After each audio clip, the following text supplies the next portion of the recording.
الله أكبر الله أكبر الله أكبر الله أكبر أشهد أن لا إله إلا الله أشهد أن لا إله إلا الله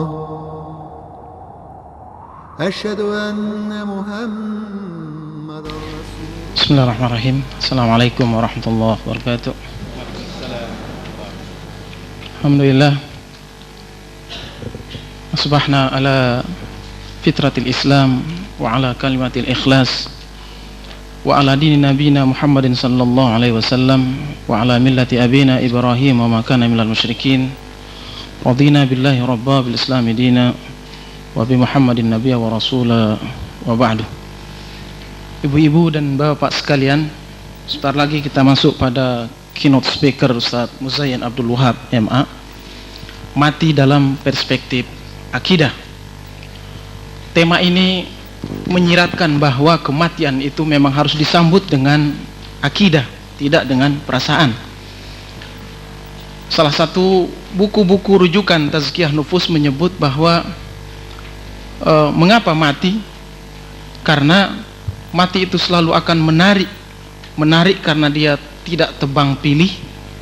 Menarik, kata Imam Al-Ghazali, karena orang yang mati itu dalam hadis Abu Hurairah Bukhari Muslim seperti orang yang tidur, kemudian dia bermimpi, dia bangun tapi tidak bisa menghadirkan apa yang ia mimpikan tadi mewujud seketika ia bangun.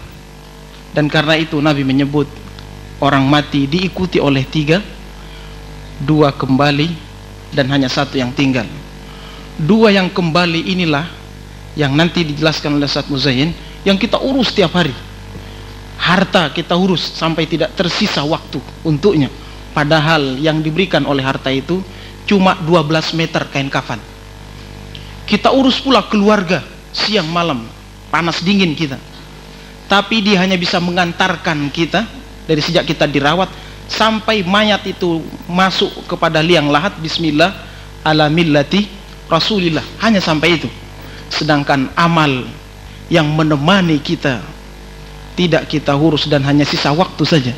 Dan karena itu mengapa pendekatan mati dalam perspektif akidah dihantarkan oleh keynote speaker kita pada kesempatan ini. Kepada yang terhormat Ustaz Muzayyin dipersilakan.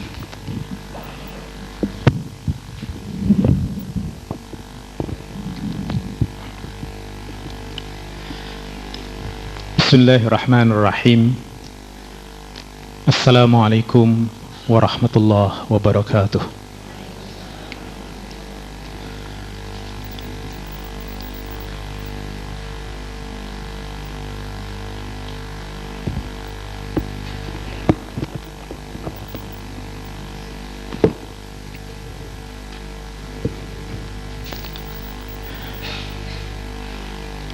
الحمد لله القائل في محكم التنزيل وهو أصدق القائلين. أعوذ بالله من الشيطان الرجيم. كل نفس ذائقة الموت وإنما توفون أجوركم يوم القيامة فمن زحزح عن النار وأدخل الجنة فقد فاز وما الحياة الدنيا إلا متاع الغرور. أشهد أن لا إله إلا الله القائل أينما تكونوا يدرككم الموت ولو كنتم في بروج مشيدة. وأشهد أن محمدا عبده ورسوله القائل ما الدنيا في الآخرة إلا كأن يجعل أحدكم أصبعه في اليم falyanzur bima yarja'. Allahumma salli wa sallim wa barik ala nabiyyina al-qail kun fid dunya ka'annaka gharibun aw 'abiru sabilin. Rawahul Bukhari. Amma ba'd.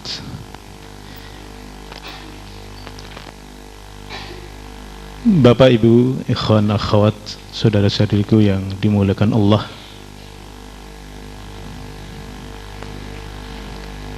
Bu Camat yang berbahagia. Yang Bu Camat, ada nggak Bu Camat? Semua calon mati. Pak Camat sudah pasti. Tidak usah ditanya, pasti iya. Semuanya Pak Camat. Calon mati.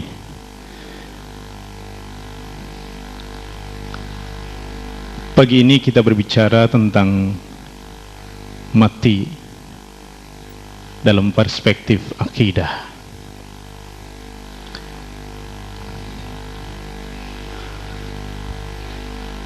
Di hadapan Bapak Ibu sekalian sudah dibagikan makalah mati, sebuah perspektif akidah.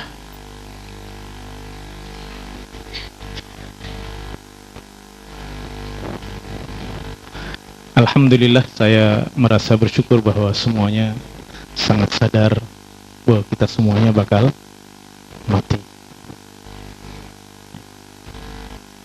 Tapi kalau disuruh memilih, saya juga yakin semuanya pilih belakangan. Nggak ada yang pilih duluan.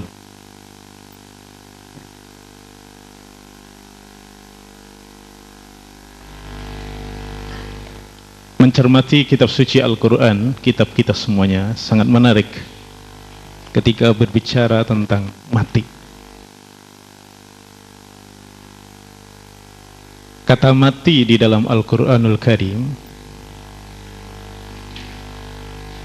dengan segala istiqaq, pecahan atau perubahannya, mati, kematian, akan mati, telah mati,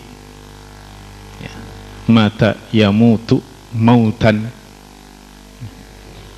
yang kalau ditulis dalam bahasa Indonesia hanya terdiri dari 4 huruf, M, A, T, I. Tapi seringkali menakutkan, mengerikan. Menghadapi 4 huruf ini, banyak yang takut dan ngeri. Padahal dia sebuah kepastian, sebuah kemestian. Di dalam Al-Quran, kata mati dengan segala pecahan atau perubahannya, jumlahnya sama persis dengan kata hidup, hayah, yuhyi, hayatan, dengan segala bentuknya. Berapa jumlahnya atau berapa kali terulang dalam kitab suci Al-Quran? Sebanyak 145 kali. 145 kali kata mati dan 145 kali kata hidup. Apa artinya itu? Sama ya? Bisa dipaham yang lain? Setiap yang hidup pasti mati. Setiap yang hidup pasti mati. Kita dalam bahasa keseharian kita biasa mengungkapkan ungkapan hidup mati. Kalau dalam Al-Quran lebih menyebutkan mati dulu baru hidup. Alladzi khalaqal mauta wal hayata liyabluwakum ayyukum ahsanu amala. Yang menjadikan mati dan hidup untuk menguji kamu sekalian, manakah di antara kamu yang lebih baik amalnya.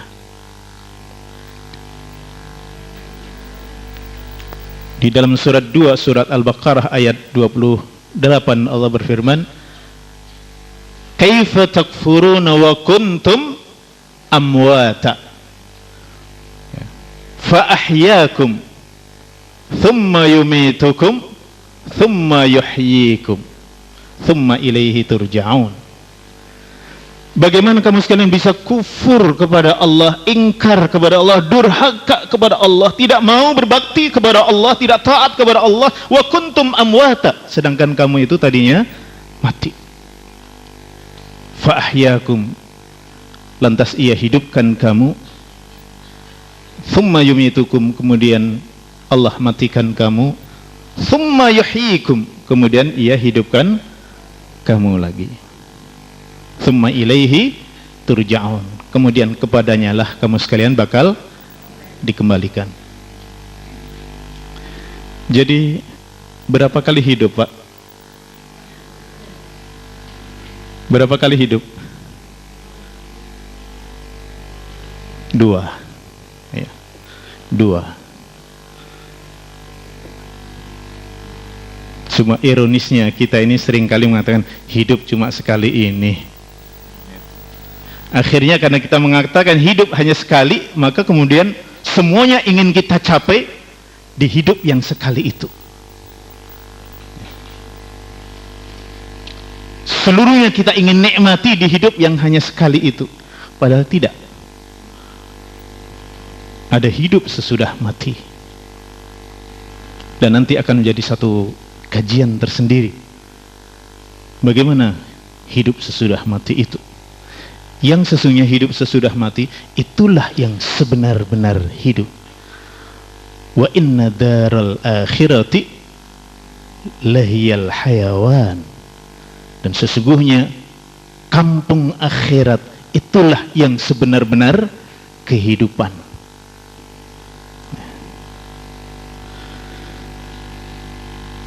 Bapak Ibu yang berbahagia, dari begitu banyak ayat-ayat suci Al-Quran yang bertebaran di dalam berbagai surah yang berbicara tentang mati sebanyak 145, saya ingin mengambil satu saja pada kesempatan pagi hari ini. Selebihnya Bapak Ibu pelajari tafsirnya sendiri insyaallah, atau mengaji lebih jauh insyaallah. Acuan kita surat 3 Surat Ali Imran ayat 185 ya. Surat Ali Imran ayat 185. Tadi di dalam mukadimah saya bacakan, saya ulang sekali lagi. A'udzubillahi minasyaitonirrajim. Kullu nafsin dha'iqatul maut wa innama tuwaffawna ujurakum yawmal qiyamah faman zuhziha 'anil nari wa udkhilal jannata faqad faz wa mal hayatud dunya illa mata'ul ghurur.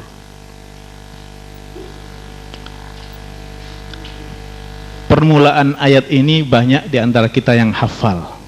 Kullu nafsin dha'iqatul maut, karena sering dengar. Paling kurang kapan mendengar? Ya, kalau lagi takziah, lagi nyelawat kata orang Betawi ya. Lagi takziah, kalau ada yang mengantarkan jenazah, selalu ungkapan ayat ini disebut kullu nafsin dha'iqatul maut.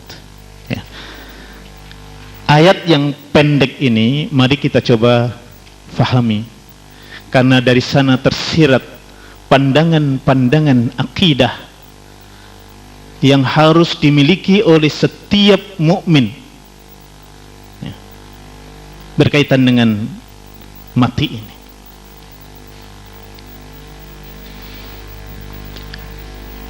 Ada 4 pandangan pokok dari ayat ini. Yang pertama, al-mautu haqqun wa huwa biyadillah. Al-mautu haqqun wa huwa biyadillahi subhanahu.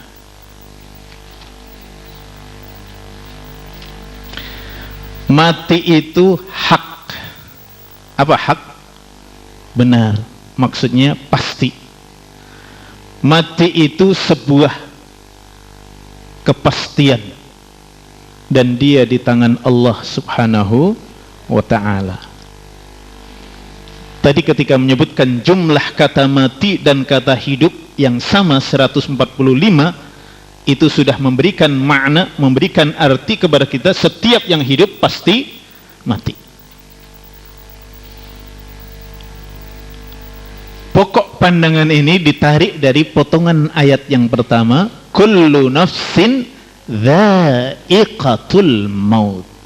Setiap nafas, setiap diri, setiap yang bernyawa pasti akan merasakan mati.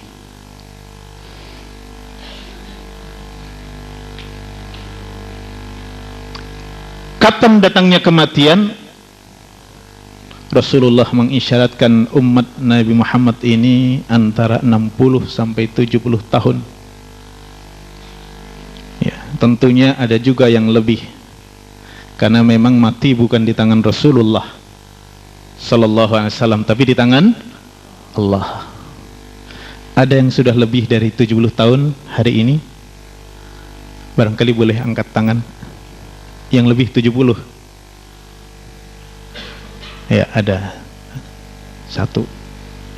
Ya, ada lagi? Ada dua, Masya Allah. Allahu tawil umrak lil khair. Mudah-mudahan Allah panjangkan umur untuk ibu-ibu untuk yang baik.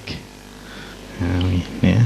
Kalau kita mendoakan orang supaya panjang umur, tolong ditambahi untuk yang baik. Karena panjang umur tapi tidak untuk yang baik, nanti di akhirnya berat. Ya.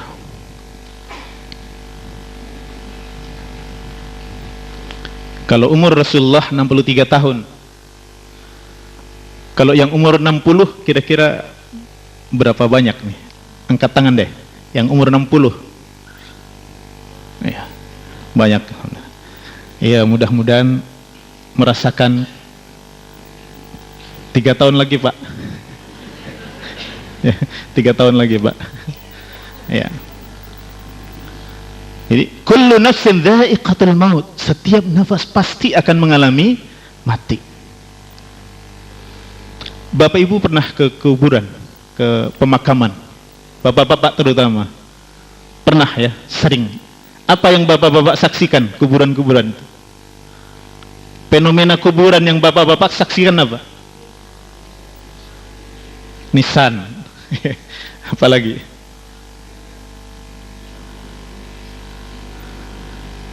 Kuburan yang bapak-bapak saksikan itu ada yang panjangnya 2 meter, ada yang panjangnya 1,5 meter, ya bukan? Ada yang 1 meter, bahkan ada yang 75 cm. Apa artinya? Menyaksikan ini apa artinya? Mati itu all size.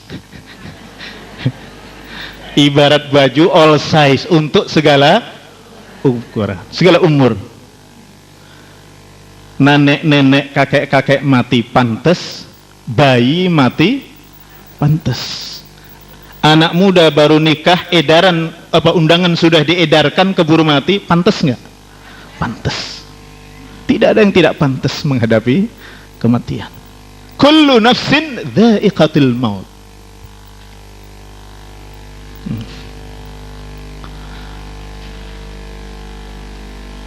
Seorang mujahid, sahabi, seorang sahabat Khalid ibn Walid radhiyallahu anhu, dia pernah menjadi panglima kafir menghadapi Rasulullah selama 6 tahun berperang menghadapi Rasulullah sallallahu alaihi wasallam. Pasca perdamaian Hudaybiyah, Khalid bin Walid datang sendiri ke Madinah masuk Islam. Sejak dia masuk Islam, dia tidak pernah absen membersamai Rasulullah berperang, berangkat ghazwah. Bahkan oleh Rasulullah diangkat sejak perang Mu'tah ya, menjadi panglima Sariyah, peperangan di mana Rasulullah tidak berangkat. Tapi Rasulullah menunjuk salah seorang sahabatnya untuk memimpin. Demikianlah dia sangat mendambakan gugur syahid di medan perang. Dia merasa bagaimana hidupnya di dalam kekafirannya dahulu, bagaimana dia menentang melawan Rasulullah 6 tahun memerangi Rasulullah. Dia ingin mengakhiri hidupnya lebih mulia, sehingga tidak pernah absen dari berjihad di jalan Allah. Sampai Rasulullah wafat, Khalid masih hidup segar. Oleh Abu Bakar Siddiq diangkat pula menjadi panglima perang, memimpin beberapa peperangan. Selalu saja Allah berikan kemenangan, pulang dengan kemenangan ke Madinah. Sampai di zaman Umar bin Khattab menjadi khalifah yang kedua, begitu juga di Palestina.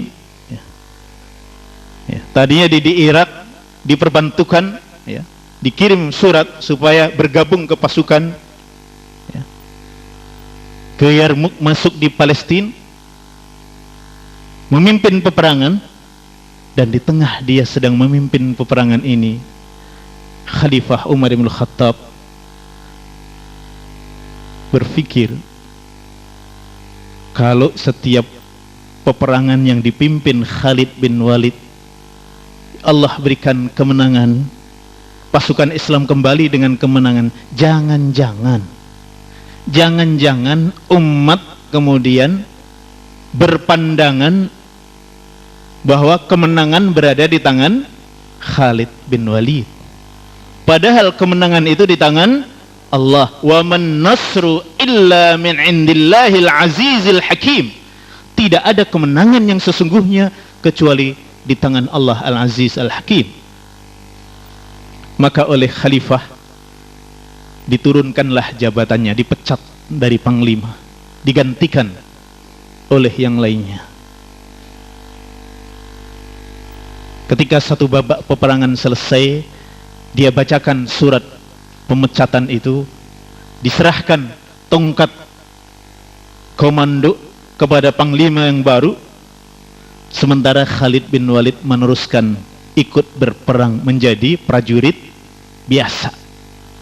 Ketika seorang sahabat bertanya, kenapa Anda jadi panglima diturunkan, Anda masih juga mau berperang? Biasanya kalau orang sudah punya jabatan tinggi, dilepas, jangankan dipecat, lepas karena umur saja, itu mengalami sindrom kekuasaan luar biasa lamanya. Tapi tidak di sini. Insya Allah di sini tidak ada yang sindrom. Ya.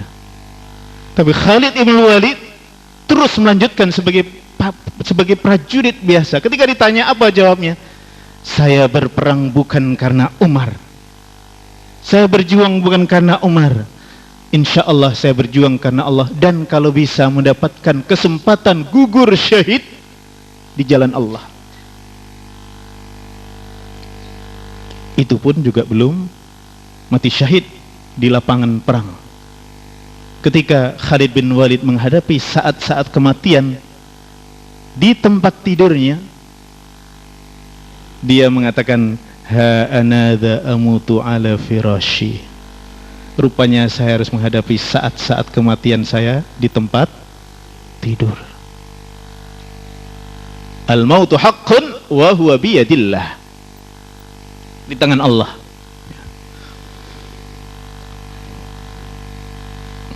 Ya, itu kalangan para sahabat, contoh terlalu tinggi. Saya mengambil satu contoh yang pendek, yang dekat.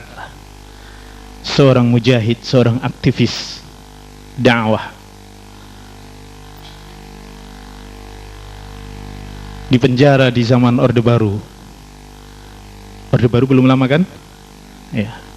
Di penjara di zaman Orde Baru. Diadili, divonis. Ya. Vonisnya hukuman mati. Ya. Karena hakimnya tidak lain kecuali harus menjatuhkan vonis hukuman mati.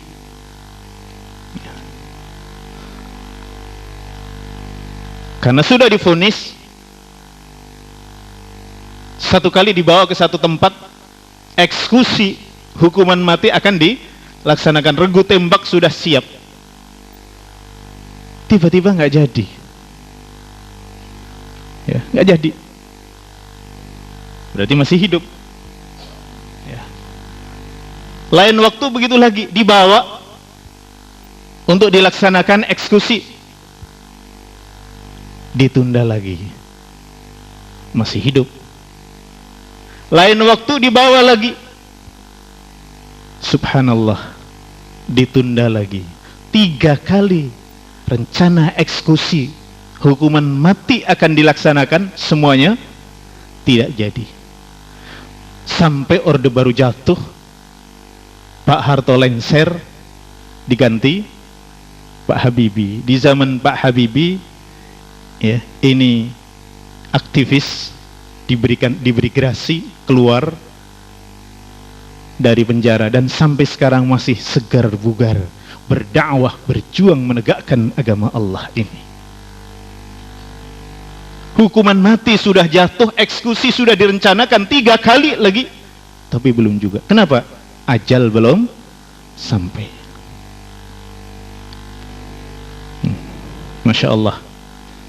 Al-mautu haqqun wa huwa biyadillah.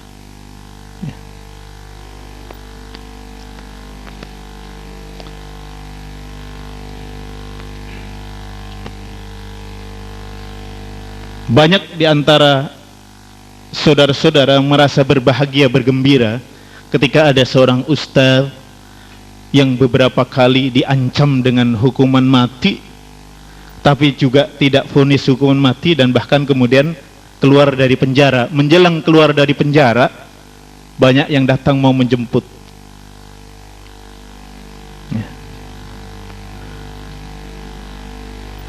Yang mau menjemput dari Solo sampai di Subang, ya, menjelang subuh, tabrakan atau nabrak truk, meninggal.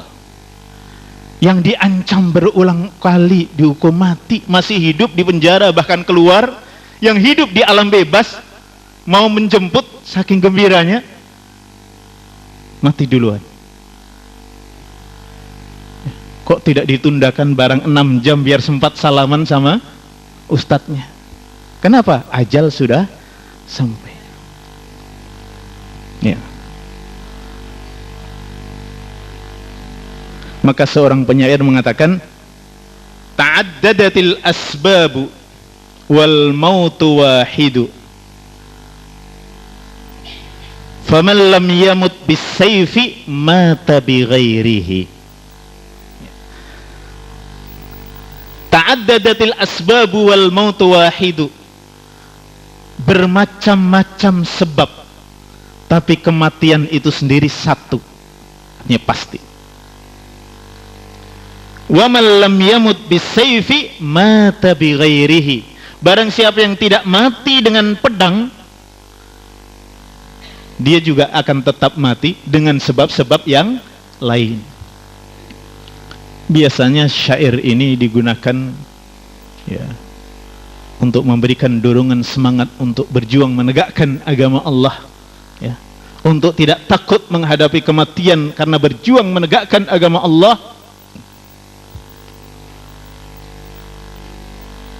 Karena barang siapa yang tidak mati terkena pedang, barang siapa yang tidak mati terkena tembakan senapan, dia akan mati dengan sebab-sebab yang lainnya. Banyak yang mana yang mati di medan perang dengan mati di tempat tidur? Banyak mana? Tempat tidur, ya. Tapi kita banyak yang tidak takut ke tempat tidur, tapi takut untuk berjuang membela agama Allah. Ya, ke tempat tidur banyak yang tidak takut, padahal lebih banyak yang mati di tempat tidur. Nanti jangan-jangan ibu-ibu nanti malam mau tidur, jangan-jangan saya mati di sini. Jadi nggak bisa tidur nanti. Ya. Bahwa dia di tangan Allah, ya, bahwa kalau dia sudah menghampiri seseorang tidak bisa ditolak. Allah menyatakan ainama takunu yudrikumul mautu walau kuntum fi burujim musyayyadah. Ya. Di dalam surat 4 ayat 87 Allah berfirman, ya, ainama takunu, di mana saja kamu berada, yudrikumul mautu, maut pasti menghampiri kamu, walau kuntum fi burujim musyayyadah, walaupun kamu berada di benteng yang sangat kokoh. Ya. Al-Quran, ya, memahamkan kepada kita itu. Di mana saja kamu berada, maut pasti menghampiri kamu, walaupun kamu berada di benteng yang sangat kokoh. Belum lama ini di dekat Gunung Merapi ada satu bunker yang dibangun. Ya. Ya. Ada beberapa orang yang sedang berada di bunker untuk memantau perkembangan Merapi. Ya. Kalau maut sudah datang, ajal sudah sampai, biarpun berada di dalam bunker, ya, tiba-tiba ini bunker tertumpuk oleh lahar. Berapa banyaknya? 4 meter. Panasnya 200 sampai 400 derajat Celcius. Ya, mati di dalam.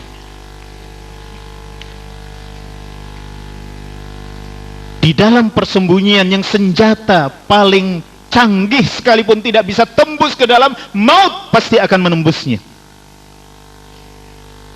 Yudrikumul mautu. Sampai para ahli tafsir membahas kenapa kata maut di dalam Al-Quran lebih sering al-mautu dalam bentuk marfu', dibaca rafa' sebagai fa'il, sebagai subjek, dan tidak al-mauta, tidak sebagai maf'ul, tidak dibaca fathah, tapi dibaca mautu, dibaca dhammah. Menarik sekali. Karena al-maut itu memang sebagai fa'il, dan orang biasanya takut mati. Jujur saja, semua kita takut mati. Kalau bisa ditunda, ditunda deh. Ibu-ibu boleh duluan, saya belakangan. Ya, betul itu. Atau dibalik nggak apa-apa, bapak-bapak belakangan, ibu-ibu duluan. Ya. Atau saya belakangan, ibu-ibu duluan, sama aja. Ya. Ini pokok yang pertama. Ya. Keyakinan ini harus tertanam, menghunjam di dalam pikiran dan perasaan kita, ya, supaya kita nanti tidak salah di dalam mempersepsikan hidup dan kehidupan kita ini. Insyaallah kita akan sampai pada pembahasan itu. Ya. Ini yang pertama. Kemudian yang kedua, ya, pokok yang kedua,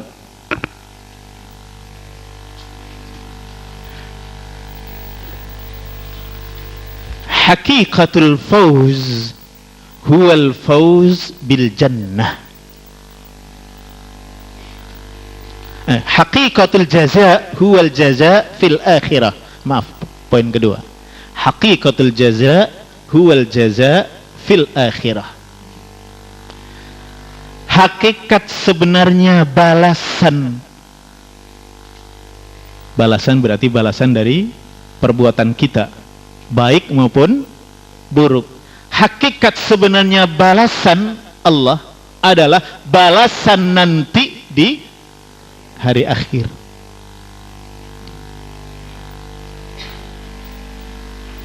Ada balasan yang kita terima di dunia, yang cash kita terima di dunia, balasan baik maupun balasan buruk. Tapi balasan yang hakikatnya, yang sesungguhnya nanti di hari kiamat. Dari mana difahamkan itu? Difahamkan dari potongan ayat berikutnya. Wa innama tuwaffawna ujurakum yaumal qiyamah. Hanya saja, ya, didahului dengan innama. Hanya saja bakal disempurnakan balasan untuk kamu nanti di hari kiamat.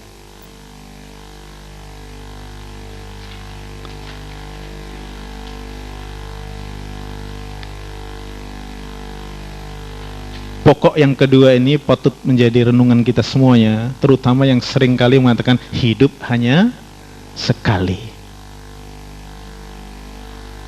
Hidup hanya sekali. Jadi seolah-olah ingin menikmati seluruh hasil jerih payah kehidupan ini di dunia. Kadang-kadang kita terganggu. Kita sudah rajin salat, rajin qiyamul lail, rajin berdoa. Kemudian kita, kok hidup saya begini-begini saja. Itu yang gak pernah salat, kafir, malah hidupnya malah maju, sukses. Kenapa? Karena ukuran kehidupan hanya ukuran di dunia. Kita harus bisa merasakan bahwa hakikat balasan itu nanti di hari kiamat. Apa yang tidak bisa kita raih di dunia ini, insya Allah kita akan raih di hari akhir nanti. Dengan catatan kita beramal, bermodalkan amal yang saleh, amal yang ikhlas, amal yang benar. Ikhlas dari sudut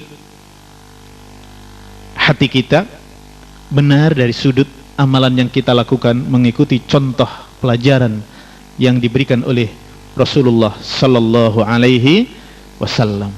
Ya. Kalau itu kita laksanakan, walaupun di dunia kita tidak mendapatkan sesuatu, insya Allah kita akan terima di hari akhir nanti. Begitu juga amal perbuatan yang buruk. Kalau kita melakukan keburukan, kejahatan, kemungkaran, tidak ada yang melihat, tidak ada yang menghukum, bebas saja, tidak ada apa-apa. Jangan merasa kita bebas begitu. Pasti Allah akan menuntut nanti di hari kiamat. Saking pandainya nyolong, nyolong itu bahasa kasar, bahasa halusnya korupsi. Korupsi, saking canggihnya berkorupsi, tidak satupun yang tahu. Sesekali kalau ada teman atau anak buah yang tahu, cukup ditutup, ditambal dengan uang, dia tutup mulut sudah. Nanti kalau ada yang tahu lagi, tutup mulut lagi.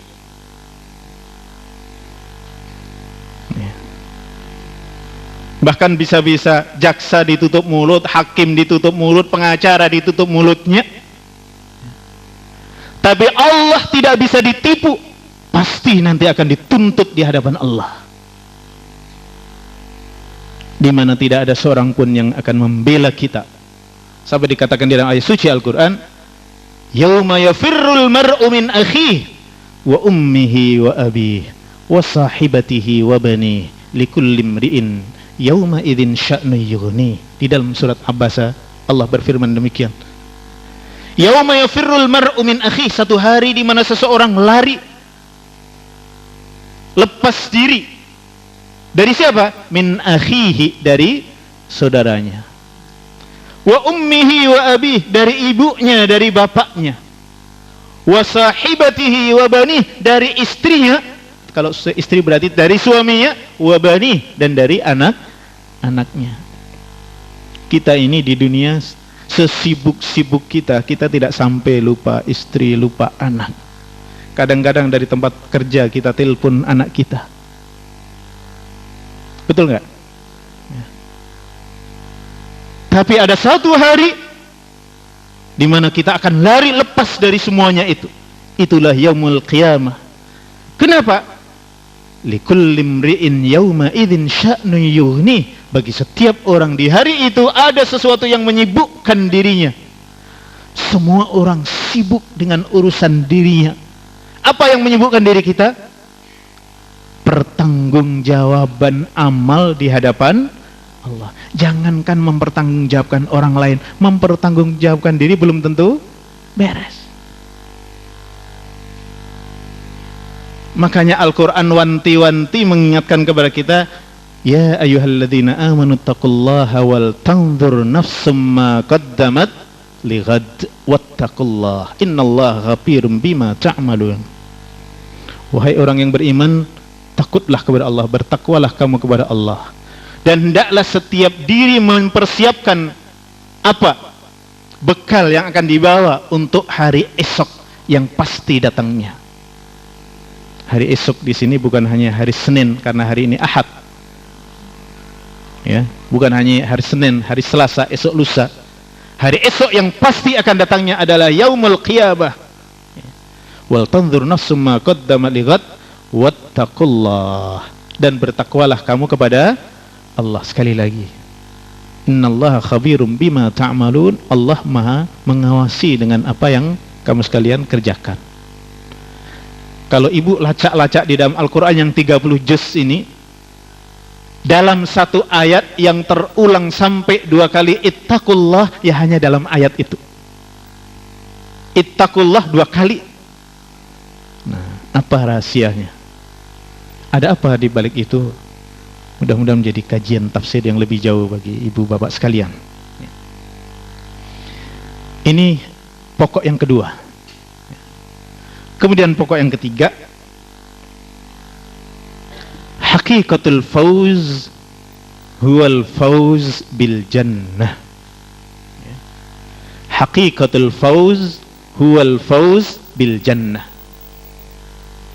Hakikat sebenarnya menang atau kemenangan adalah menang meraih surga, masuk ke dalam surga. Itulah kemenangan yang sesungguhnya. Dari mana difahamkan itu? Difahamkan dari potongan ayat berikutnya, faman zuhziha 'anil nari wa udkhilal jannata faqad faz. Barang siapa yang ditarik dari jilatan api neraka dan dimasukkan ke dalam surga, faqad faz, maka benar-benar dia itu beruntung. Dia itulah orang yang beruntung.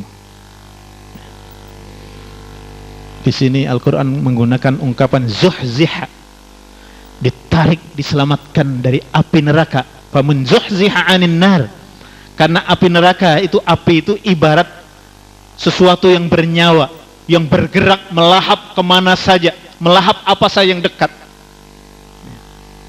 Kemungkaran yang menjadikan orang masuk ke dalam neraka itu ibarat api yang siap melahap siapapun, menggiurkan siapapun untuk melakukan tindak kemungkaran, kemaksiatan itu tanpa disadari.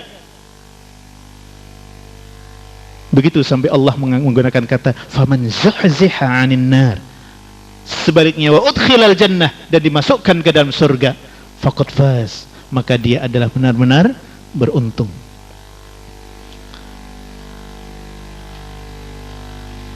Unik memang ukuran Qur'ani. Ukuran keberuntungan di dalam Al-Quran, salah satu yang paling pokok adalah beruntung karena masuk surga. Selama ini kalau kita berbicara untung dan rugi, apa yang terfikir di kita? Kaitannya dengan materi, dengan barang dagangan. Ya. Kalau nilai jual kita lebih rendah dan nilai beli, maka segera kita akan mengatakan rugi. Kalau nilai jual kita menjadi sangat tinggi, berlipat dari yang kita beli, maka kita akan mengatakan untung. Tapi kadang-kadang kita tidak sadar bahwa keuntungan yang sesungguhnya adalah untung di hari kiamat, untung karena masuk surga. Itulah sampai dikatakan di dalam ayat suci Al-Quran, wa inna daral akhirati lahyal hayawan. Kampung akhirat itulah kehidupan yang sebenar-benarnya. Kalau di kampung akhirat seseorang mendapatkan surga, itulah keberuntungan yang sebenarnya, kehidupan yang sebenarnya bagi dirinya, dan dia beruntung. Sebaliknya kalau di akhirat dia di neraka, itulah kerugian yang sebenar-benarnya. Tidak ada terminal lain. Ya. Akhir kehidupan hanya ada 2 terminal, neraka atau surga. Pilih terminal mana? Pilih surga insyaallah. Ya. Tidak ada terminal ketiga.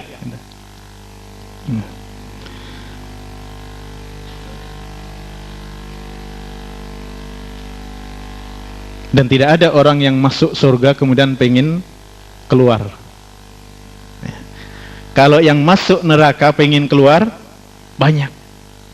Sampai dilukiskan dalam Al-Quran, kullama aradu ay yakhruju minha u'idu fiha. Setiap kali ingin keluar, mentas dari api neraka, jilatan api neraka, setiap ingin keluar, u'idu fiha, ya dilelapkan kembali ke dalam neraka itu.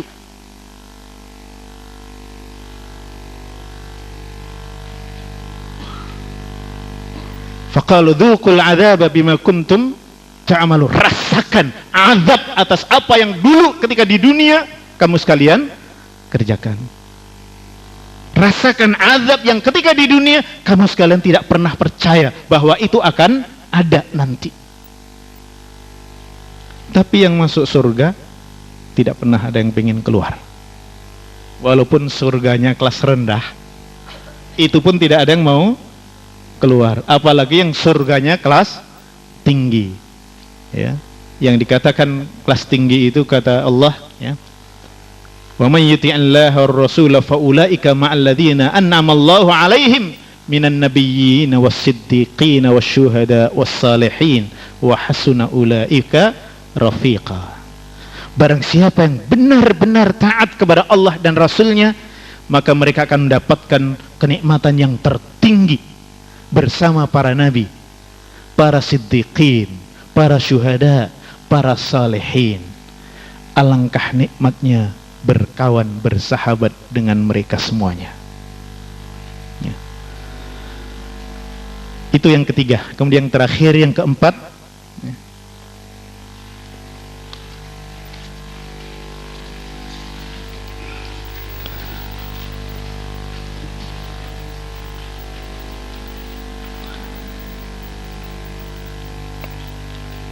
Al-hayatu fid dunya mata'ul ghurur.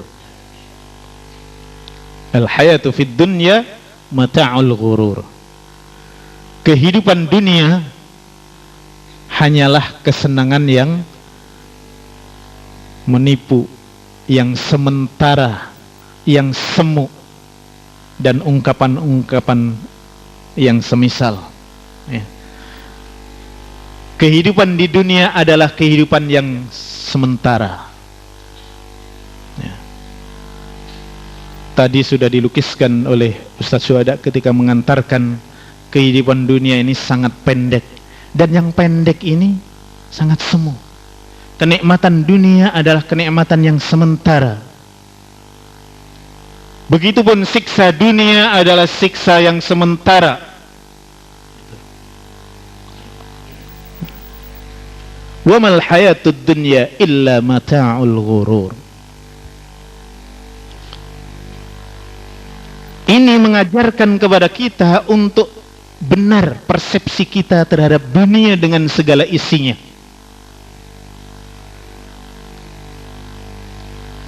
Sebab seringkali karena kita salah persepsi, dunia kita anggap segala-galanya, dan hidup kita curahkan untuk kehidupan dunia itu, untuk kenikmatan dunia itu. Padahal kata Allah, ya, Allah menyatakan di dalam surat Al-Hadid, surat 57, ya, ayat 20.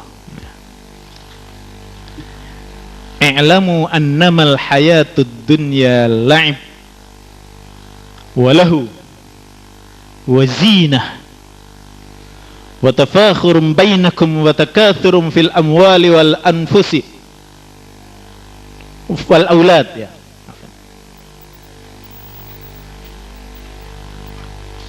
Allah Subhanahu wa ta'ala menjelaskan kepada kita, i'lamu, ketahuilah, sadarilah, sadarlah sesadar-sadarnya, apa?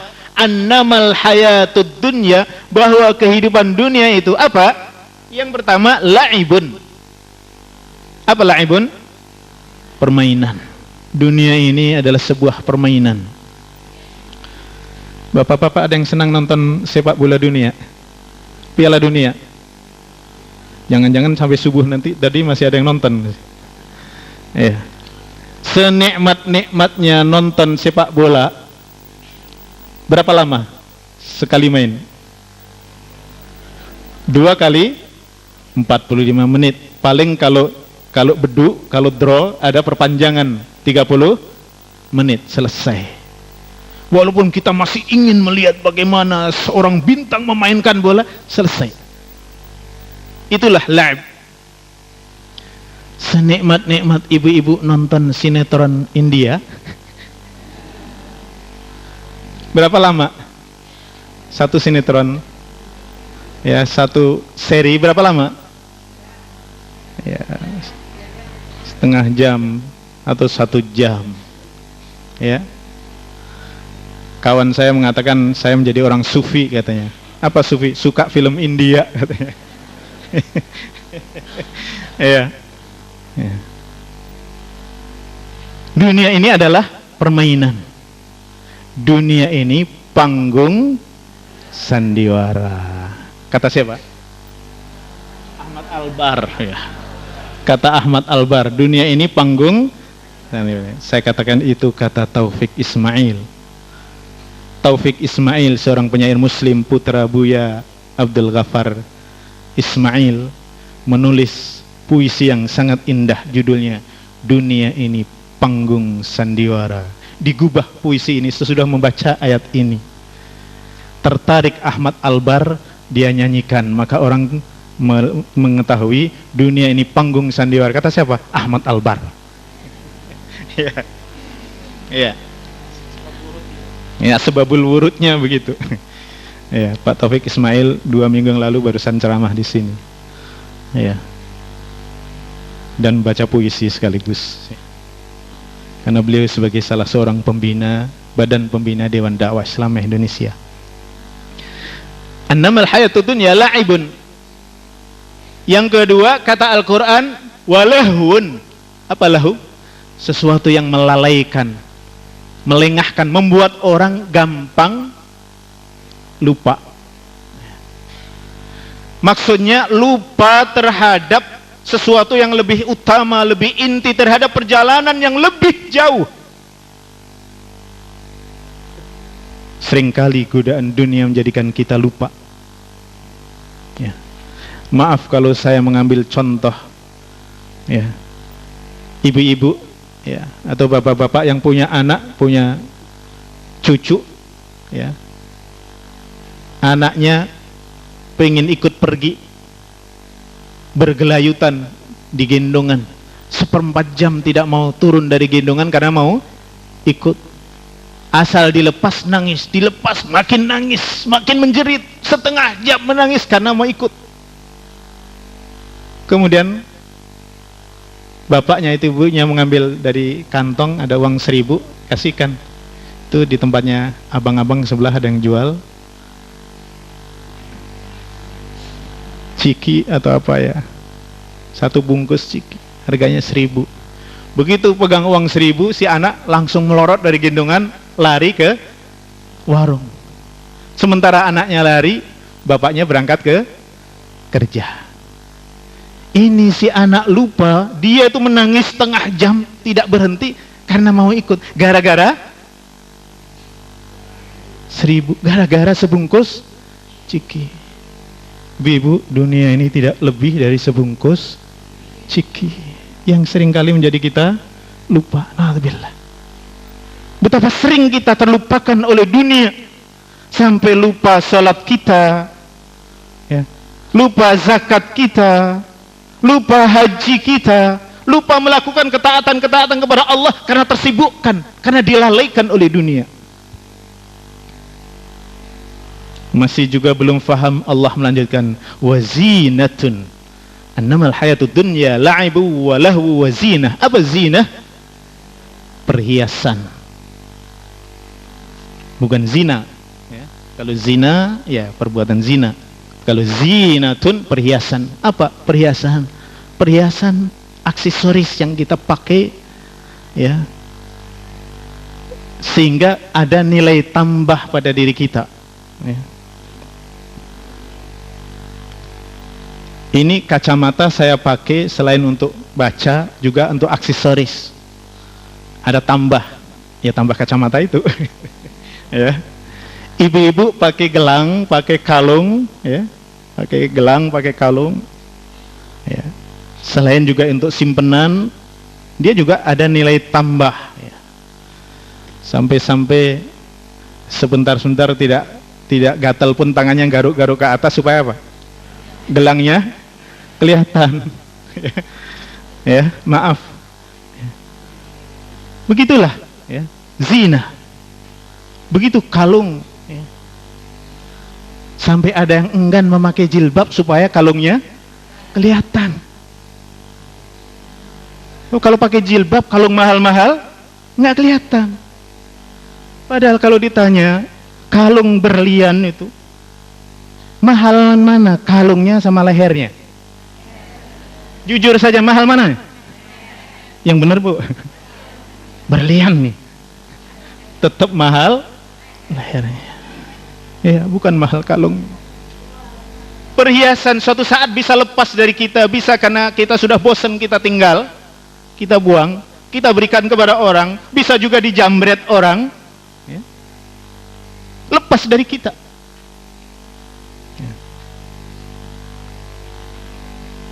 Wa tafakhurun bainakum, berbangga-bangga di antara kamu sekalian. Yang satu membanggakan diri atas yang lainnya. Kalau sudah bertemu, sudah berkumpul, na'udzubillah, dorongan berbangga-bangga ini luar biasa. Yang satu bercerita kalau makan di restoran sana, waduh enak sekali. Yang satu, oh kalau itu belum apa-apa, di sana lebih enak lagi. Dia ingin menunjukkan sesuatu yang lebih tinggi. Ya. Apalagi kalau di arisan. Nah, ya. Wa takatsurun fil amwali wal aulad. Berbanyak-banyak dalam harta dan keturunan. Masih juga belum faham. Al-Quran menyatakan begitu. Lebih jauh Al-Quran membuat permisalan yang sangat dekat dengan kehidupan manusia siapapun. Apa itu? Kamatsali ghaithin a'jabal kuffara nabatuhu thumma yahiju fatarahu musfarra thumma yakunu hutama. Ya. Kata Allah, ya, dunia ini asal tahu seperti ketika turun air hujan, ya. Air hujan turun. Biasanya kalau sudah ada hujan, apa yang terjadi? Tanaman-tanaman tumbuh, hidup segar, ya. Ada air hujan turun, ya. Tanaman tumbuh segar. Ajabul kuffara nabatuhu. Yang para petani, kata kufar di sini maksudnya adalah petani. Al-fallah. Karena kufar itu menutup, karena petani itu menebar benih, melubangi tanah, kemudian dia tutup lagi dengan tanah. Kena air hujan tumbuh, maka disebut kufar. Jadi kata kufar di sini bukan orang kafir, tapi petani. Yang para petani sangat takjub, gembira ketika tanam-tanamannya tumbuh menghijau. Ada petani yang tidak suka ketika tanamannya menghijau. Ibu-ibu yang suka menanam, apa kira-kira rasa sedih kalau melihat tanaman hijau, bunga-bunganya tumbuh gitu? Kan tidak. Nah, ada petani, aduh, kok padi saya hijau segar ya? Nggak ada gitu. Pasti merasa senang. Gitu. Tapi bagaimanapun senangnya melihat tanaman-tanaman yang hijau, thumma yahiju fatarahu musfarra. Kemudian dia akan menguning, dia akan mengering. Ya. Ini daun, ya, hijau segar. Ya. Lama-lama dia akan kuning. Dia akan tetap hijau seperti ini. Kenapa? Plastik. Ya. Kalau plastik mah 2 bulan di sini atau 2 tahun di sini warnanya seperti ini. Tapi tanaman tidak. Fatarahu musfarra. Kemudian kamu lihat akan menguning, mengering. Ya. Mulai berjatuhan, thumma yakunu hutama. Kemudian jadilah ia sampah. Yang ketika hijau menyenangkan kita lihat, ketika sudah jatuh ke bawah jadi sampah, Senang juga kita melihat. Sudah berubah pandangan kita. Biar ekspor, kalau sampah tetap sampah. Nggak suka kita. Ya. Beberapa waktu yang lalu ada sampah dari luar negeri berkontainer-kontainer, tidak tahu siapa yang mengimpor itu, tiba-tiba numpuk saja di Tanjung Priuk. Ya. Bapak Ibu yang berbahagia, menarik sekali ungkapan Umar bin Khattab radhiyallahu anhu satu kali ketika sedang inkognito jalan-jalan secara diam-diam. Sayyidina Umar itu untuk mengetahui keadaan umatnya seringkali ke berbagai kawasan dengan secara diam-diam. Istilah sekarang sidak. Apa? Inspeksi mendadak, tapi sidak beneran. Sebab sekarang ini banyak sidak tapi di bawah sudah siap gitu. Bahkan oleh-olehnya pun sudah disiapin, itu bukan sidak gitu. Sayyidina Umar sering gitu. Salah satu sidak yang dia lakukan ketika berjalan-jalan di satu sudut kota, tiba-tiba Sayyidina Umar berhenti di mana? Di satu tempat pembuangan sampah. Dia berdiri lama di tempat pembuangan sampah itu. Sahabat yang menyertainya antara lain Abu Hurairah membersamainya, dari agak kejauhan di belakang melihat, mengawasi, memperhatikan khalifah. Lama-lama khalifah berdiri itu, lama-lama air matanya menangis sang khalifah melihat sampah. Abu Hurairah memberanikan diri bertanya, wahai khalifah, apa yang menjadikan anda menangis ketika melihat onggokan sampah ini? Apa jawab Sayyidina Umar? Hakadha asbahat dunyakum, hakadha asbahat dunyakum, hakadha asbahat dunyakum. Beginilah jadinya dunia kalian. Beginilah jadinya dunia kalian. Beginilah jadinya dunia kalian kalau kalian salah mempersepsikan dunia. Dunia itu akhirnya tidak lebih dari sampah. Sampah kita tangisi, ya, kita pegangi. Kita takut mati gara-gara mempertahankan sampah. Astagfirullahaladzim. Ya. Itulah akhir dunia kita kalau kita salah di dalam mempersepsikannya. Karena itu para hadirin sekalian, kita sesudah melihat pokok-pokok pandangan Islam, pandangan akidah kita tentang mati seperti ini, bagaimana mestinya kita semuanya?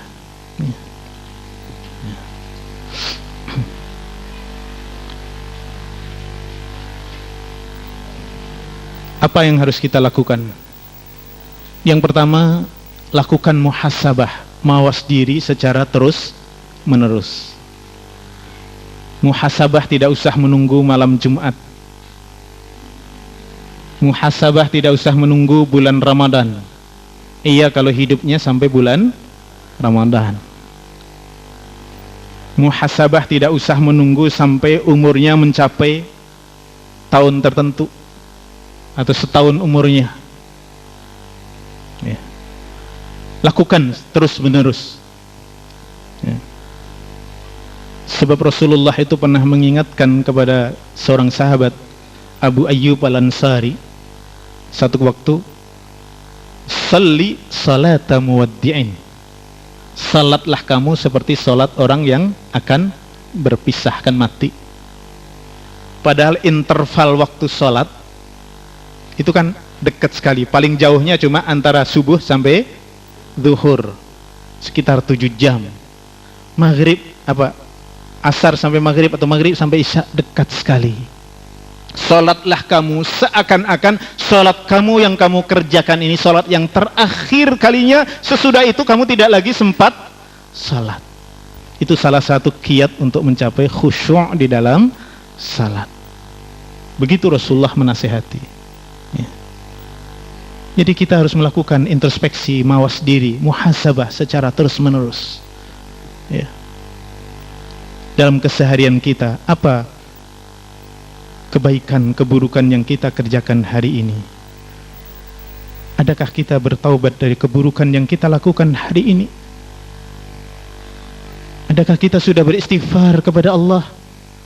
Yang kata Nabi, tubu ilallahi jami'ah, taubatlah kamu sekalian kepada Allah. Fa wallahi inni la atubu ilallahi fil yaumi akthar min mi'ati marrah.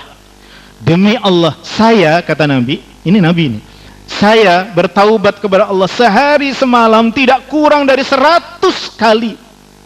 Itu Nabi. Giliran kita untuk bertaubat diingatkan taubat, beratnya setengah mati. Kalau mau taubat nanti kalau sudah bulan Ramadan, ya. Padahal belum tentu masuk bulan Ramadan, ya. Ini yang pertama. Yang kedua, serius dan sedini mungkin melakukan amal saleh. Marilah kita berserius di dalam melakukan amal saleh, amal yang ikhlas, amal yang benar, ya. Dan sedini mungkin, sesegera mungkin. Kata Nabi di dalam hadis yang diriwayatkan oleh Imam Bukhari melalui sahabat Ibnu Umar, kun fid dunya ka'annaka gharibun aw 'abiru sabil. Kata Ibnu Umar, sekali waktu saya berjalan bersama Rasulullah, Rasulullah kemudian menupuk punggung saya. Sambil menupuk punggung begini mengatakan, kun fid dunya ka'annaka gharib. Kalau Rasulullah menepuk punggung menunjukkan apa? Ya, menunjuk sayang, menunjukkan kedekatan hati. Rasul itu dengan sahabat-sahabatnya dekat, bukan hanya secara fisik, karena secara fisik kan bisa menepuk, tapi juga menunjukkan kedekatan hati. Kalau menasihati itu betul-betul nasihat itu keluar dari hati, makanya juga masuk ke dalam hati. Kita kadang-kadang menasihati keluar dari perut kita karena hawa nafsu, makanya diterima secara keliru, ya. Kun fid dunya ka'annaka gharibun. Jadilah kamu di dunia seperti orang asing, musafir jauh yang tidak tahu negeri yang Anda akan datangi. Seorang musafir gimana sih? Orang musafir gimana? Pertama harus tahu tujuan safarnya, bepergiannya, untuk apa dia bepergian. Yang kedua harus punya bekal. Yang ketiga segera kembali sesudah selesai tujuannya. Ya, itu namanya musafir. Gitu. Ya. Kalau tidak kembali itu bukan musafir, itu pindah namanya. Ya, pindah tempat. Ya. Kalau musafir itu dia akan kembali. Harus tahu kemana dan apa yang akan dicapai. Harus ada bekal yang cukup supaya tidak kehabisan bekal ketika di tengah safarnya, di tengah perjalanan. Kita di dunia ini seperti orang yang safar, ya. Cari bekal untuk menuju kampung akhirat nantinya. Bahkan kata Nabi, aw abiru sabil, atau seperti orang yang menyeberang jalan. Orang menyeberang jalan bagaimana? Harus hati-hati, betul nggak? Mau nyeberang jalan harus hati-hati. Tapi hati-hati tidak cukup, harus ada keberanian, ya. Harus ada keberanian. Dan satu lagi, harus ada kesungguhan, ya. Mau nyebrang jalan nggak hati-hati, asal terabas saja, apa yang terjadi? Tabrak. Atau hati-hati sekali tapi tidak ada keberanian, 5 menit noleh ke kanan, lihat sampai mobil habis, noleh ke kiri, sampai habis noleh lagi ke kanan, setengah jam di pinggir jalan nggak pernah, ya, karena tidak ada keberanian, ya. Kita harus ada keberanian menjalani hidup ini, karena hidup ini marhalah yang harus kita lalui. Justru kampung akhirat itu akan kita rasakan bahagia kalau benar kita di dalam kehidupan dunia ini. Ya. Selain berani, hati-hati, juga harus ada kesungguhan, bersungguh-sungguh, bersegera, ya. Jangan ada yang menyeberang jalan, dan saya pikir tidak ada, karena nyeberang jalan sedang sepi, berhenti di tengah jalan, bikin kopi, ngopi dulu di tengah jalan. Ada nggak? Nggak ada. Itu namanya tidak bersungguh-sungguh, tidak sampai di seberang. kun fid dunya ka'annaka gharibun aw 'abiru sabil. Dan memahami sabda Rasulullah yang seperti ini, kata Ibnu Umar, kalau kamu segera tanpa menunggu esok. Kalau Anda mendapati pagi hari, lakukan sesuatu yang bisa Anda lakukan tanpa harus menunggu nanti sore. Ya. Ini yang kedua. Kemudian yang ketiga, gunakan kecerdasan, intelektualitas kita, emosionalitas kita, spiritualitas kita untuk lebih memahami kebesaran dan keagungan Allah, kewajiban yang Allah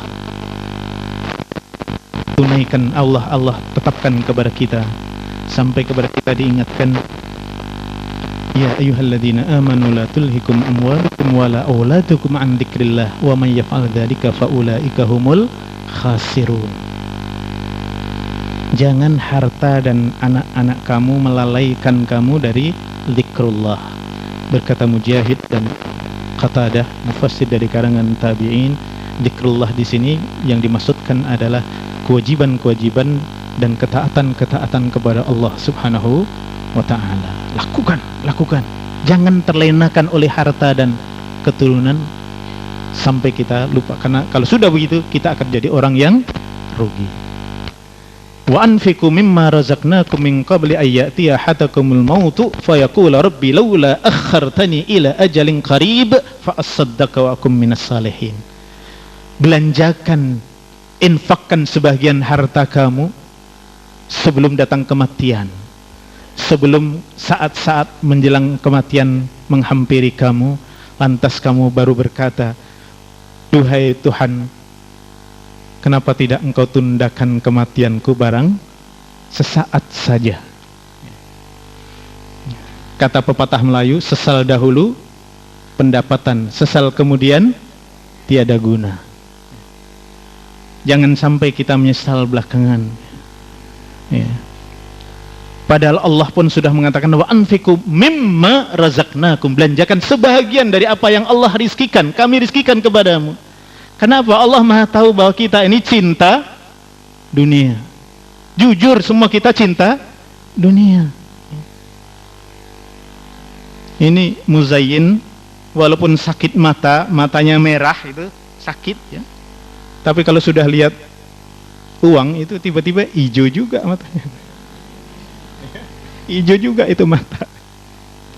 Begitulah kesenangan kita terhadap dunia, sampai dikatakan wa innahu lihubbil khairi lasyadid. Sesungguhnya manusia itu amat sangat cintanya pada dunia. Maka Allah mengatakan mimma razaqnakum, sebahagian dari apa yang kami rizkikan kepada kamu.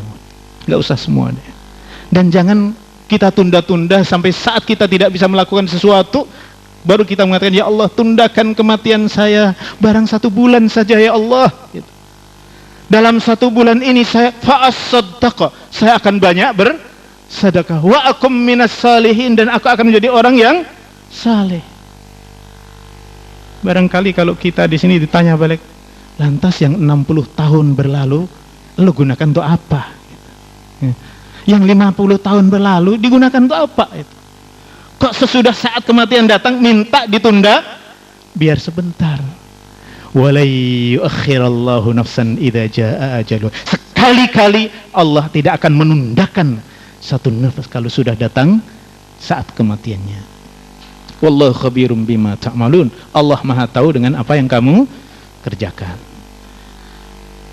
Nah, dengan ini kita diajak berhitung secara matematis. Rasulullah menyatakan begini dalam satu hadis sahih riwayat Imam Muslim, innalillahi indahu mi'ata rahmatin anzala minha rahmatan wahidatan bainal jinni wal insi wal bahaimi wal hawami. Sesungguhnya di sisi Allah, Allah memiliki 100 rahmat ya. Mari kita buat kalkulasi, ada berapa? 100 rahmat yang ketika diturunkan dalam berbagai nikmat itu pun kita sudah tidak bisa menghitung. Wa in ta'uddu ni'matallahi la tuhsuha. Kalau kamu coba menghitung-hitung nikmat Allah, kamu tidak bisa menghitungnya. Nah, dari yang 100 ini, perhatikan kalkulasi yang diajarkan Rasulullah. anzala minha rahmatan wahidah. Diturunkan di dunia ini satu saja, dibagi antara jin, manusia, binatang ternak, binatang buas, ya. Semua mendapatkan dari rahmat Allah yang satu ini, sehingga mereka bisa bekerja sama, bisa saling tolong menolong, bisa saling berpihak.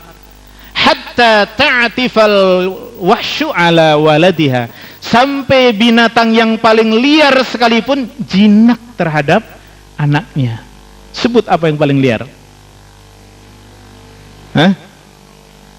Kuda liar. Gimana anak begitu sudah melahir anaknya? Apakah setiap kali anaknya mau nyusu kemudian lari juga gitu? Tidak, ya. Itu semuanya dari rahmat Allah yang satu. Wa akharallahu tis'an wa tis'ina, Allah tundakan, dikatakan Allah tundakan berapa? 99 rahmat yang lainnya, yarhamu biha ibadahu yaumal qiyamah, yang Allah akan merahmati umat-umatnya, hambanya yang saleh nanti di hari kiamat. Jadi 100 turun 1, sisanya berapa? 99. Di mana 99? Di akhirat nanti. Mari kita berhitung secara benar. Jangan sampai ngejar yang satu lepas 99, ya. Banyak kita kaki jadi kepala, kepala jadi kaki, ngejar yang satu, lupa yang 99. Na'udzubillah. Kata Nabi, ya, tidaklah dunia ini dibanding akhirat kecuali seperti salah seorang di antara kamu, ya, mencelupkan jari, ya, kemudian kamu tarik dan lihatlah dengan jari ke laut, lihatlah dengan apa yang jatuh. Kata Nabi, mad dunya fil akhirati illa ka ayya ja'ala ahadukum usbu'ahu fil yammi, seperti salah seorang mencelupkan jarinya, telunjuknya ke laut. Ke laut lagi, bukan hanya ke cangkir nih, ke laut. Yang laut ini seluruh dunia luasnya berapa dibanding dengan daratan? Berapa persen? 70%. 70% itu lautan, 30% daratan. Bayangkan air seluas itu, kata Nabi, celupkan jari, ya, di laut itu, kemudian kamu tarik lagi, lihatlah dengan apa yang kembali. Apa yang kembali? Satu tetes. Kita kadang-kadang ngejar yang satu tetes ini, lupa 70% luasnya air itu. Na'udzubillah. Mudah-mudahan kita semuanya menjadi lebih tersadarkan, ya, betapa kematian itu begitu dekat dengan kita semuanya, ya. Ya. Kematian begitu dekat dengan kita. Kiamat sudah dekat. Bagi setiap orang, bagi masing-masing orang, kiamat dimulai dengan kematiannya.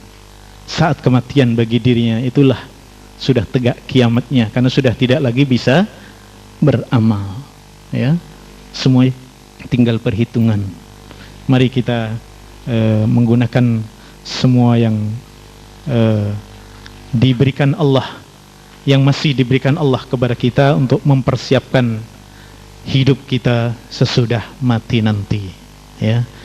Jangan kita gunakan semuanya hanya untuk hidup kita yang sesungguhnya sangat terbatas ini, tapi marilah kita melakukan sesuatu untuk sesudah mati kita nanti. Demikian sebagai mengawali kajian kita sehari ini. Mudah-mudahan membuka pikiran dan hati kita semuanya. Mudah-mudahan kita menjadi lebih siap untuk mendapatkan materi-materi kajian yang lebih dalam, lebih luas sesudah ini nanti. Sekira demikian, saya akhiri. Subhanakallahumma bihamdika, asyhadu an la ilaha illa anta, astaghfiruka wa atubu ilaik. Assalamualaikum warahmatullahi wabarakatuh. A'udzu billahi minasy syaithanir rajim.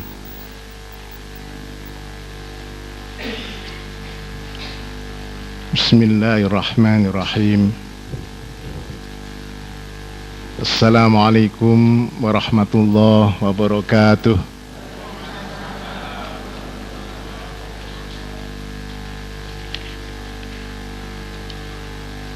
Alhamdulillah midada kalimatih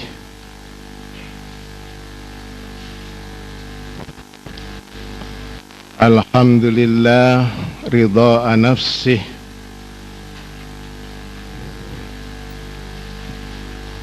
Alhamdulillah zinata arsyih Alhamdulillah adada ma kana wa ma yakun Alhamdulillah mil'as samawati wa mil'al ard wa mil'a ma bainahuma min syai'in ba'd. Wassalatu wassalamu ala Rasulillah Muhammad ibn Abdillah alladhi balagha risalah wa adda al-amanah wa nasaha al-ummah wa jahada fillahi haqqa jihadih wa ala alihi wa ashabihi wattabi'ina wa tabi'it tabi'ina wa man tabi'ahum bi ihsanin ila yaumil qiyamah. Asyhadu an la ilaha illallah wa asyhadu anna Muhammadan abduhu wa rasuluh la nabiyya ba'dah.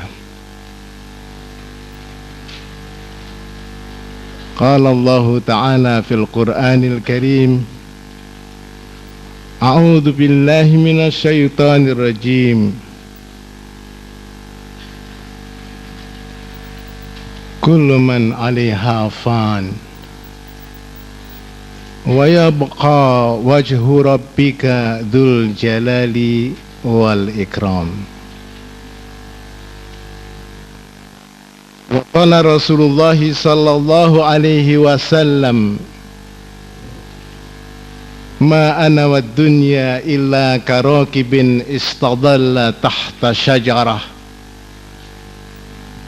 thumma raha wa tarakaha. Saudara-saudaraku seiman, secita-cita, Bapak Ibu yang dimuliakan Allah Subhanahu wa taala, patutlah kita bersyukur kepada Allah Subhanahu wa ta'ala atas seluruh nikmatnya. Kita pagi ini atau siang ini masih diberi kesehatan dan kesempatan untuk meningkatkan iman, Islam dan ihsan kita insyaallah. Masing-masing kita tidak tahu apa yang akan terjadi esok hari.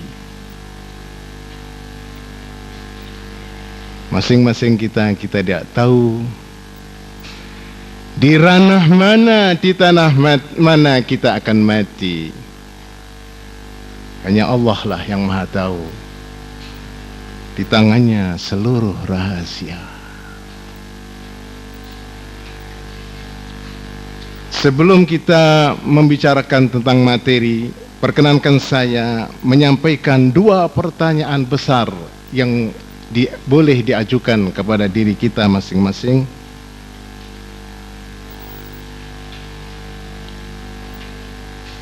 Apa yang sedang engkau cari di dunia ini? Dan kalau engkau telah mendapatkannya, kemana engkau akan pergi?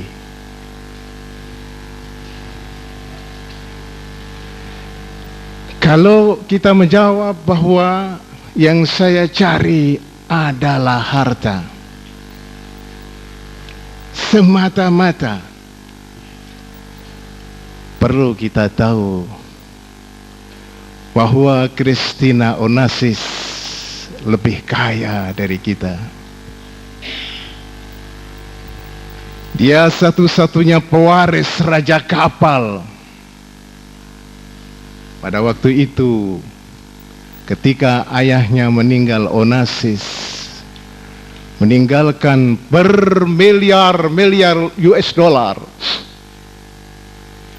Dan menurut hukum di Yunani, satu-satunya pewaris adalah anaknya. Dan Christina Onassis adalah satu-satunya anak Onassis. Dia wanita terkaya di dunia pada zamannya.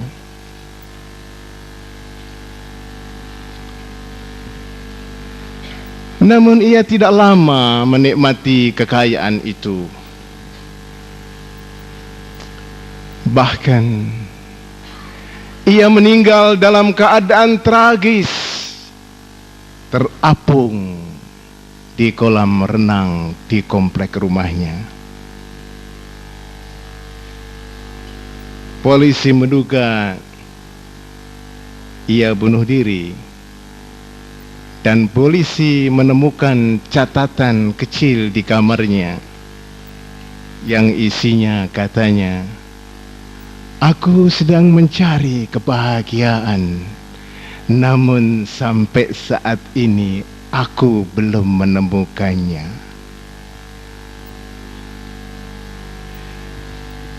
Kalau kita ingin mengejar harta semata di dunia ini, ketahuilah bahwa Chung Mong-hun,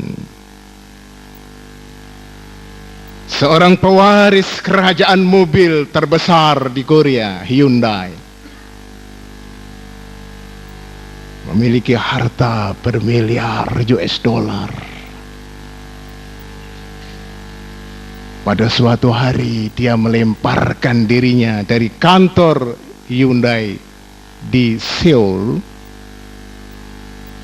dari tingkat 14. Dia meninggalkan harta itu dan polisi menduga dia bunuh diri pula.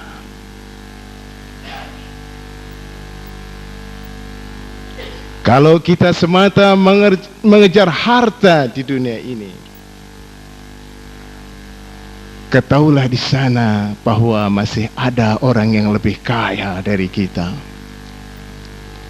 Saat ini masih hidup. Dan kita tidak tahu apa yang akan terjadi kepadanya di masa yang akan datang. Ia adalah Prince Al-Walid Ibn Talal bin Abdul Aziz Al Saud, salah seorang pangeran di Saudi Arabia yang saat ini katanya kekayaannya sekitar 24 miliar US dollar. Dia bercita-cita untuk menjadi orang terkaya di dunia. Dan untuk itu dia harus bergulat mengejar Bill Gates, orang nomor 1 di dunia, Raja Microsoft.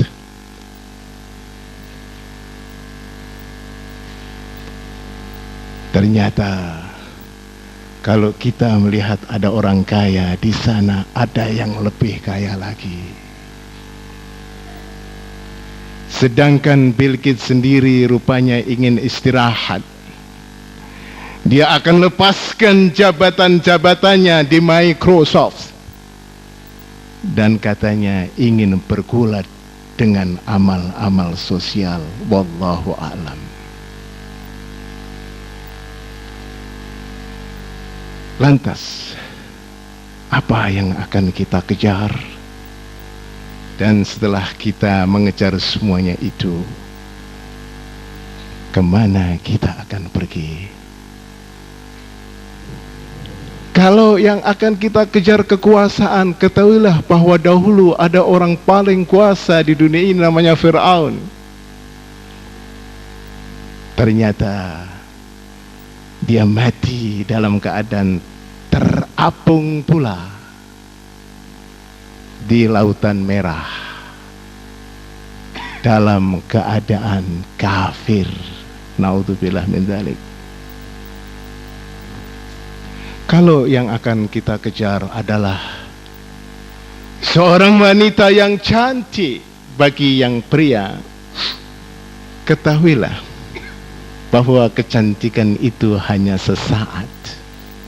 Nanti kita akan lihat satu film di mana seorang yang cantik lama-lama akan keriput pula.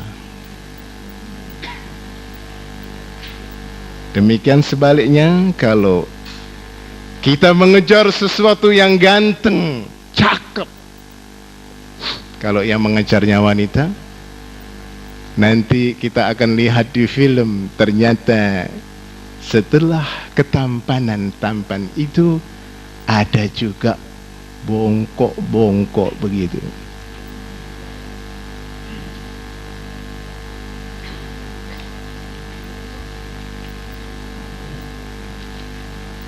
Kalau yang akan kita kejar ketenaran dalam ilmu pengetahuan,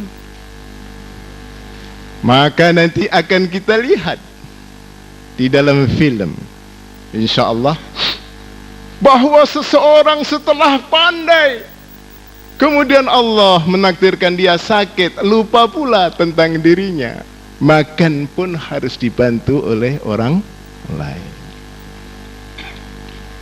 Karena itu, perhatikan peringatan Allah di dalam Al-Quran, di surat Luqman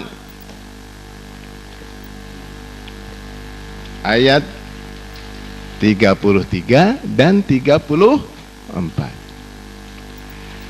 A'udzu billahi minasyaitonir rajim. Ya ayuhan nasu taqu rabbakum wakhshaw yawman la yajzi walidun aw walidi wala mauludun huwa jazin aw walidihi syai'a. Inna wa'dallahi haqq fala taghurrannakumul hayatud dunya wala yaghurrannakum billahil gharur.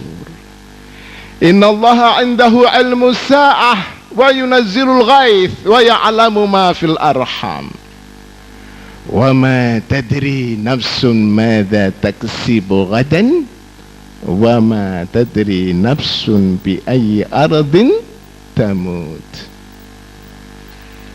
Hai manusia, bertakwalah kepada Tuhanmu dan takutilah suatu hari yang pada hari itu seorang bapak tidak dapat menolong anaknya, dan seorang anak tidak dapat pula menolong bapaknya sedikit pun. Sesungguhnya janji Allah adalah benar. Maka janganlah sekali-kali kehidupan dunia memperdayakan kamu, dan jangan pula penipu yaitu syaitan memperdayakan kamu dalam mentaati Allah. Sesungguhnya Allah hanya pada sisinya sajalah pengetahuan tentang hari kiamat, dan dialah yang menurunkan hujan dan mengetahui apa yang ada di dalam rahim, baik rahim manusia maupun rahim binatang. Dan tiada seorang pun yang dapat mengetahui dengan pasti apa